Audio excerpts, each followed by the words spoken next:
We're going to begin Recording in the progress. Dvar Malchus. Now, there were three Mamorim that the Rebbe said in the year Tafshin Chav Daled in connection with Yud Shvat. He said one Maimer on Friday night.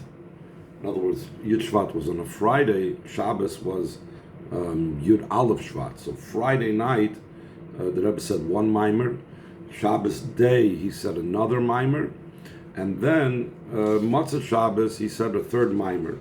All of them were based on the Friedrich Rebbe's Basel Legani, primarily Ois Yud Daled, the 14th chapter, since it was the 14th year since the Friedrich Rebbe's Istalkus, as the Rebbe was saying on every one of the 20 chapters, as we know, the Maimorim Basel Legani based on elaborating on those chapters.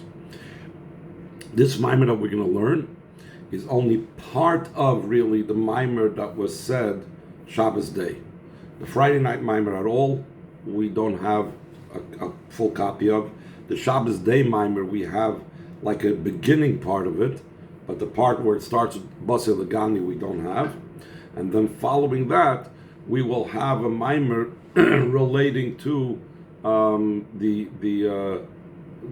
one that's actually Matzah Shabbos, and they're going to incorporate in that, as we'll speak about, they're going to incorporate in it pieces that did come to them, both from the Friday night Maimer and from the Shabbos day Maimer, both in the text itself and also in the footnotes that are the Hebrew footnotes, not the numbered footnotes, but the footnotes that say Aleph, Beis, Gimel, Dalet. Okay, enough introduction, let's get into the Maimer itself. Siyatan Shmaya Shabbos Parsh B'Shalach Yud Aleph Shvat Maimer Beis. That's what he says. It's the second Maimer. The first Maimer in connection with Yud Shvat was said Friday night. Tafshin Chav Daled. Tzidkos Prizorayna B'Yisrael. The righteousness of his simple meaning. Pirazoin means openness amongst the Yidden. And previous to that pasuk it says, Mikoil mechatzitzim bein ha-meshabim, from the sound of the choppers amongst the drawers, those that are drawing water. So he's going to explain primarily that first part of the pasuk. Maybe I'll say, and my father-in-law, the one whose yard site is Yud Shvat, brings in the Maimer. He's not referring to the Yud Shvat Maimer. He's now referring to a Maimer that was said in Tafrish Peites in 1929. Masha Amar Chazal said, Amar Rabbi Yishia, or the way he puts it in the Kudus over here, Amar Rabbi Yishaya. And he says, the Rebbe says, parenthetically, Milshoin Yeshua. The name Yishaya is from the word Yeshua, salvation, saving. She'ikarahi, the main salvation, Yagul is the redemption. Might see what it says in the pasuk. Tzidkos Prizorayna B'Yisrael, the righteousness of his spreading out amongst the Yidden, or the openness amongst the Yidden. So they flip around the letters, and instead of reading it Prizorayna, they darshan it Pizorayna, and we're going to talk about the switching of the letters, etc. Tzedakah as HaKadosh Baruch B'Yisrael shepizron lebeina umas. Hashem did something charitable for the Yidden, that He spread them out amongst the nations. So the practical understanding of this, the simple meaning of this is, Pirish Rashi and Rashi explains, He's not capable of destroying them all at once. He can't do away with the Yidden all at once. Because if a person, in other words, a particular nation can't destroy them all at once. If a particular nation wants to destroy them, there's always going to be someone else to flee and somewhere else where they're going to live. The main existence of Yidden is studying Torah and fulfilling mitzvahs. Until even permitted matters, mundane matters, is also in such a way that in all your ways you should know Him. That's why the one whose yard site is Yud Shvat explains, the intention, what does it mean? That they cannot destroy them, He beikir benegel leTorah mitzvahs is primarily concerning Torah mitzvahs shezau ikir mitzvusum. That's their main existence. Kenisker leil, like was mentioned previously. In other words, the simple meaning of the Gemara, according to Rashi, is telling us that the Yidden will not be able to physically be destroyed. But the Frierdiker Rebbe, since a Yid's true being, a true existence, is in Torah mitzvahs, so he cannot spiritually destroy the Yidden because they are scattered amongst the nations. What's the connection? So here's what the Frierdiker Rebbe explains. Line 14. Behind this means is through the fact that Yidden are scattered and spread about in many countries. Even if in one country they press and they oppress and they make uncomfortable the Yidden, and they persecute Yidden, and they do not allow them to study Torah and fulfill mitzvahs. Don't forget, this was said by the Frierdiker Rebbe in 1929, just recently after escaping Stalinist Russia, still being under the impact of communist fears and trepidation and closing down of any Jewish religious life in Russia. And also in 1964, when the Rebbe said this Maimer, it was also the full force of the government against Torah mitzvahs. So, if it's such a situation, when such a situation occurs, line 18, in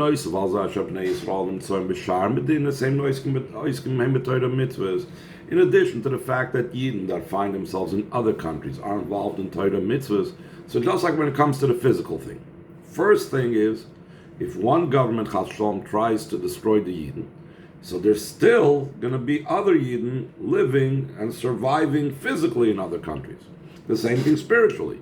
If one government, for example, in the Soviet Union, they're not letting Yidden learn Torah, but in Eretz Yisrael, America, whatever, the Western countries, Yidden are permitted to learn Torah and can do mitzvahs. But the Rebbe adds another point. Line 20, in the idea is the Torah mitzvah shalahem. Through the Torah mitzvahs that the Yidden in the free countries do and learn,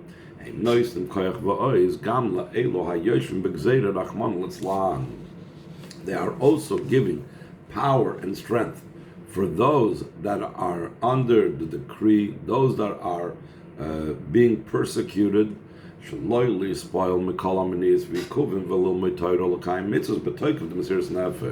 that they should not be affected by all the obstacles and all the difficulties and problems, and they should study Torah and fulfill mitzvahs with the full strength of self-sacrifice. Again, the Frierdiker Rebbe was already in a free country.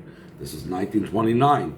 He was in Warsaw, and he was encouraging the Yidden in the free countries where he was. Your Torah mitzvahs is not just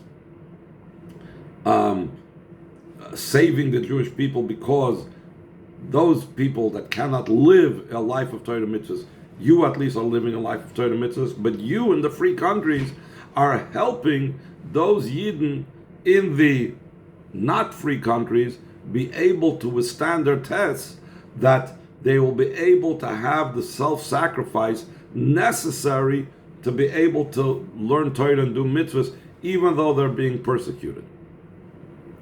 Similar vein, it applied in 1964 when the Rebbe said the Maimer, and by extension we could say nowadays as well. You know, there's people on the front lines fighting and so on, and they may not have the opportunities and capabilities to be able to do, or definitely it's not as easy to be able to do as much Torah mitzvahs as they would like to. So first of all, we have to fill in for them, and not only that, by our Torah mitzvahs that we are learning and that we are doing, will give them the capability and the strength to be able to do what they have to do in Torah mitzvahs as well. So he says in line 3,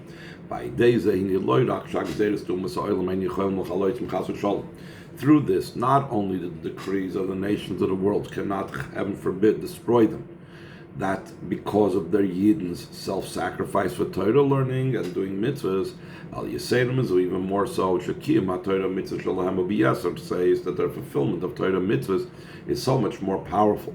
In such a degree that's in a way that's beyond measure and boundary, in such a way that they will spread out and break forth and break through all barriers. So he says, what's the connection? Why is it that it causes that their Torah mitzvahs break through all barriers? So he says, since it's in a way of self-sacrifice, and self-sacrifice we know in the person comes from a place that's higher than, say, the Mishtalshus within the person's own being, as he will explain in the next few lines. So since the self-sacrifice that a person needs to dig into, to be able to have this type of observance of Torah mitzvahs under the most difficult situations, so that Mesiras Nefesh does not mean that now I'm just going to do, let's say, the bare minimum, but just the opposite, the Rebbe says. That Mesiras Nefesh, since it's tapping in such a high level of the person's inner being, it's going to break forth without boundaries because it's coming from a place that's beyond boundaries. So now he's going to explain, what does that mean that the Mesiras Nefesh comes from a place in the person beyond boundaries? Line 9. Okay, do as it's known, the beginning of the chain descent in a person is this power of intellect. As opposed to will that's beyond the entire chain order of descent within a person. Intellect brings to emotions, brings to thought, speech, deed, etc. But will, pure will, not the will that's based on intellect, that's subservient to intellect, but a will that comes from the essence, that's beyond the boundaries of intellect and everything else. And we know that self-sacrifice is the result of the powerful will that's beyond intellect, because from an intellectual perspective, from a rational way of looking at things, a person is not going to sacrifice their lives for Torah mitzvahs. The sacrifice of their lives for Torah mitzvahs comes from a will that's beyond intellect. So therefore, since it's coming from a place that's beyond boundaries in a person, so therefore the Torah mitzvahs that result from that is also without boundaries and limitations. So the Rebbe goes on line 13, that's also what the Frierdiker Rebbe concludes in that Maimer from Tafrish Peites from 1929. Through the self-sacrifice for Torah, will come down much goodness to the house, L'beis Yisrael, to the house of Yisrael. It's like the Frierdiker Rebbe is concluding with a bracha. But the Rebbe analyzes and says what type of bracha this is. What's the idea of this bracha? Tuv b'melupim u'lamayla metoiv b'cholim. It doesn't say Yumshach Rav Toiv L'beis Yisrael. It says Yumshach Rav Tuv. Tuv, he's saying, is greater than Toiv. What does it mean? It is the goodness that's like the choicest part of the good becomes tuviyos, becomes tuv. It's the root of the level of Toiv. The Rebbe in the footnote, not the Rebbe, in the commentary on the side, he brings that that's also the idea of a mechadish betuvay b'choyem tamid ma'aser bereishis. He brings from the Shalah. This difference in Tuv and Toiv comes from a Shalah that says that it's the best, it's the most choicest of Toiv. That's the level of Tuv. What does that mean? Shezai bechinas shalamayla b'shtalshus. Tuv, as opposed to Toiv, is a level that's beyond Seder Ishtalshus. Ubezeh gufa bechinas rav Tuv. Not just we have Tuv, which is higher than Seder Ishtalshus, but that itself we have much Tuv. This means the Kivin Shamasiris Nefshul Adam, since the self-sacrifice is beyond the level of the chain descent of, say, within the person, like we said before, it comes from the level of his will that transcends intellect and transcends all the other powers. Therefore,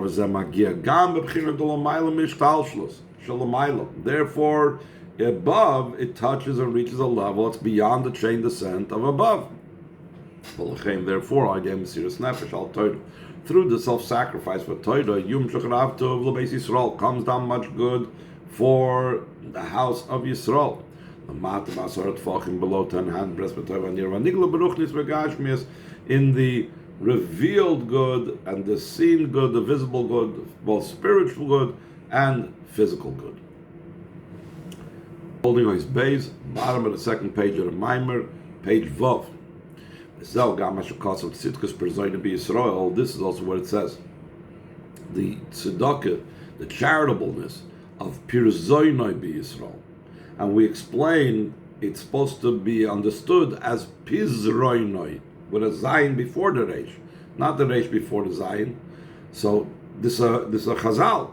So the question is, so why doesn't the Torah say it that way? Why doesn't the pasuk say it that way? The L'chuda seemingly Lefi Pirsh Chazal Tzedakah Shepizron Chulu, according to the explanation of Chazal, that the Eibshter did a righteousness, a charitable thing, that he scattered them, that he spread them out.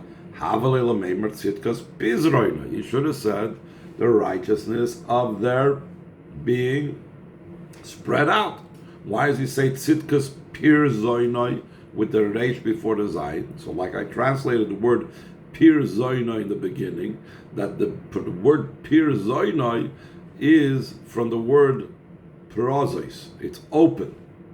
The reason behind this is top of page Zayin, the idea behind this is that Shatzdak and Shasakash Baruch Hu Yisrael.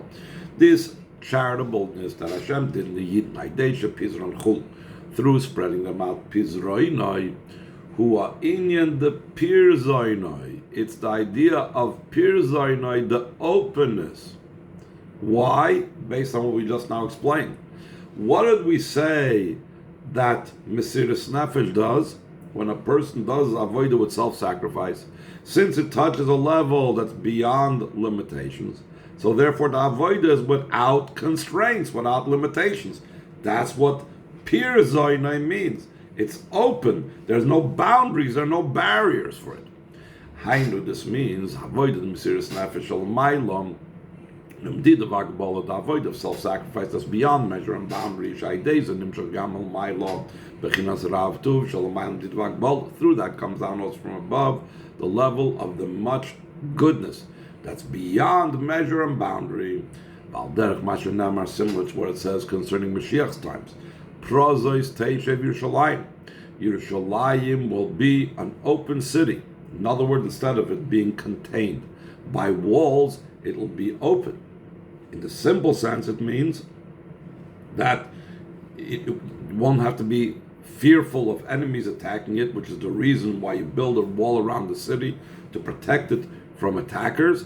There won't be a fear anymore of any attackers, so therefore, it'll be an open city.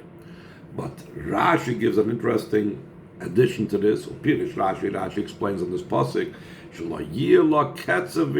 Yerushalayim will not have a static amount, a set measure. Here is where Yerushalayim ends, and there is where Yerushalayim begins. But rather, Yerushalayim will spread out without any boundaries. What does that mean? Especially the Pnimius and Yonim spiritually. The idea behind this is Yerushalayim. It's known that Yerushalayim is the complete and perfect level of Yira. Hainu Shleimus HaYira. Hainu, what is considered the Shleimus HaYira, the most perfect awe of Hashem and fear of Hashem? Nekudas HaYira Shamayim Shalamayla Ma'aseichol. The point of awe of heaven that's beyond intellect, that transcends intellect, the very core of our heart, which is also known as Bechinas Oitzer Shal Yerushalayim. It is the treasure of the fear of heaven, and this is connected in the Friedrich Rebbe's Maimer. The Oitzer Shal Yerushalayim is connected with the Oitzeris, with the treasures that the king opens up to be able to be victorious in the war. The Friedrich Rebbe connects those things. So right away he says, the Yira Zu, he mitzadat smusa yizbarich. This awe, that's the core point, that's beyond intellect, is a result of Hashem's very essence. The lo yisram is below b'shum ois, below b'shum koitz. There's Hashem's essence that is not hinted, not in any letter, not in any point on top of a letter. In other words, there's different names of Hashem, and those different names of Hashem, as you soon can explain, also have a fear and awe of Hashem associated with them. But this level of awe of Hashem is in such a type of way that it's beyond being hinted in any type of letter, or this level of godliness that brings him to this core level of awe is that aspect of Hashem that's beyond any type of letter or any type of point even on top of a letter. So he goes on to explain, in Yadua it's known, in awe and fear of Hashem, there are many levels. The lowest level is Yiras Einish. He's scared of punishment. Another level is Yiras Chet. He's scared of the sin itself. Then there's Yiras HaRoimus, of an awe of Hashem's exalted state, and etc. There's a level called Yiras Elikim. We find awe of Elikim, of Yiras Havaya and awe of Havaya. Ubi Yiras Havaya Gufa and an awe of Yudke Vavke itself. There's Yesh Kama B'chinas. There's many levels. Shem Keneged Arba Ha'oisis Hashem Havaya. They correspond to the four letters of Shem Yudke Vavke. Adla Yiras Mitzad B'chinas Kutza Shel Yud, until the level of the awe that comes from the point of the letter Yud. Chol B'chinas Elu, the Rebbe concludes, all these different levels that we have just now enumerated, Yesh B'am Eizet Tzir U'Medida. There is still some form and some measure, some boundary to their awe. Why? Because they are derived from a level that has some form to it. Even the point of the Yud, it's still a form of a point of a Yud. The point of the awe of heaven that's beyond intellect, beyond rational thought. It's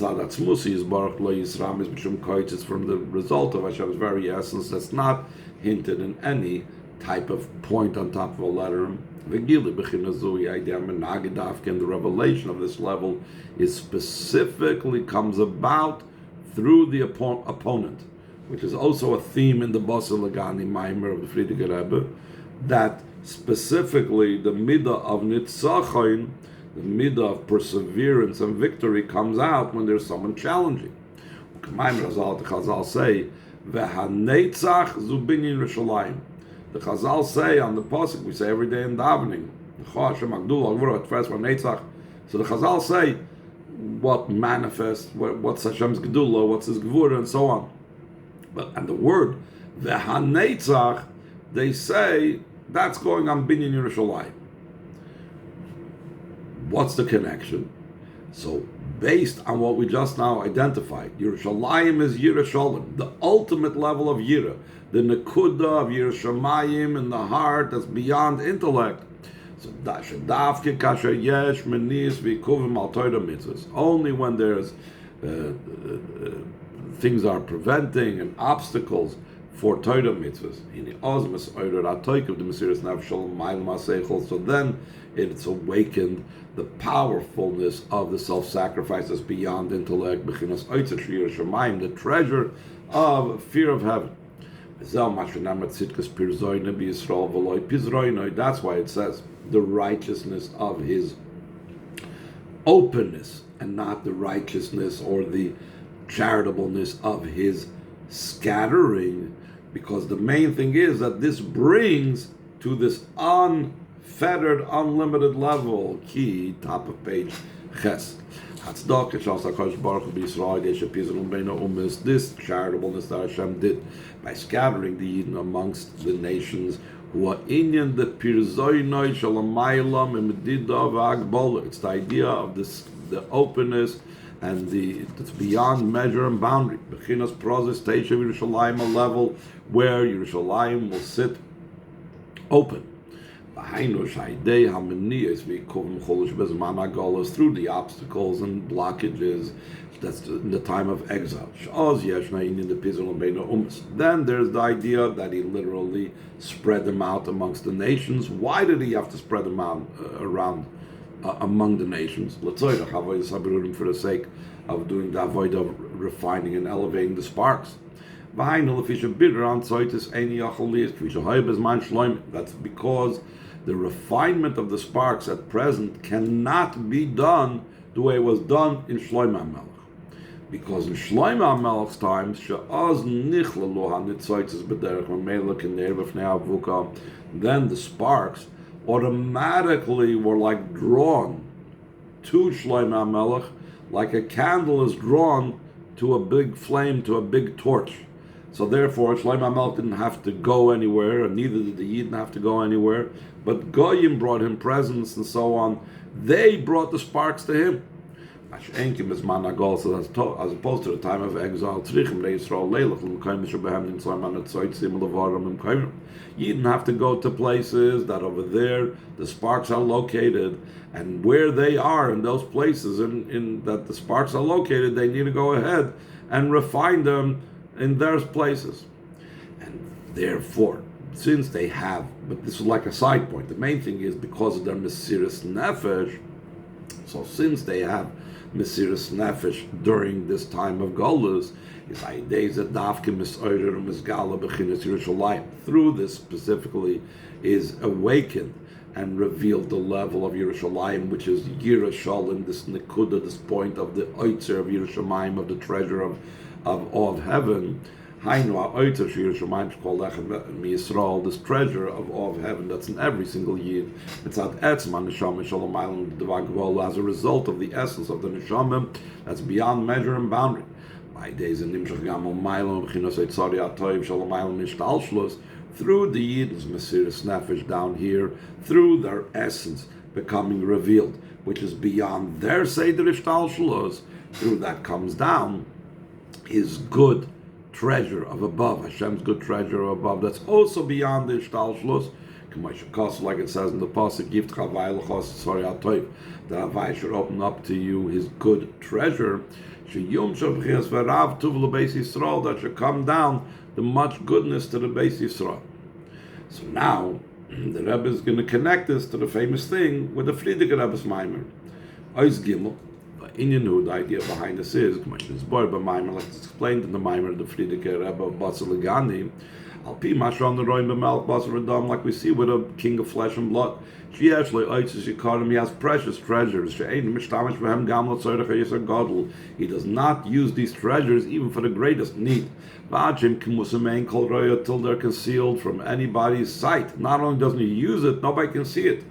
Still in all when there's a war, so then the king totally gives away all of his treasures to be able to defeat his enemies and opponents.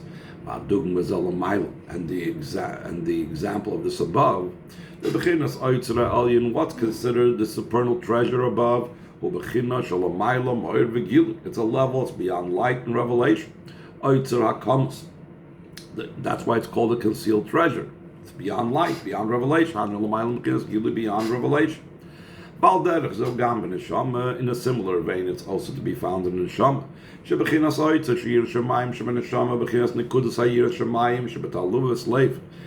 That's the treasure of heaven, that's in the Neshama, that's the point of Yerushalayim, that's in the concealed part of the heart. That's the result of the essence of the Neshama.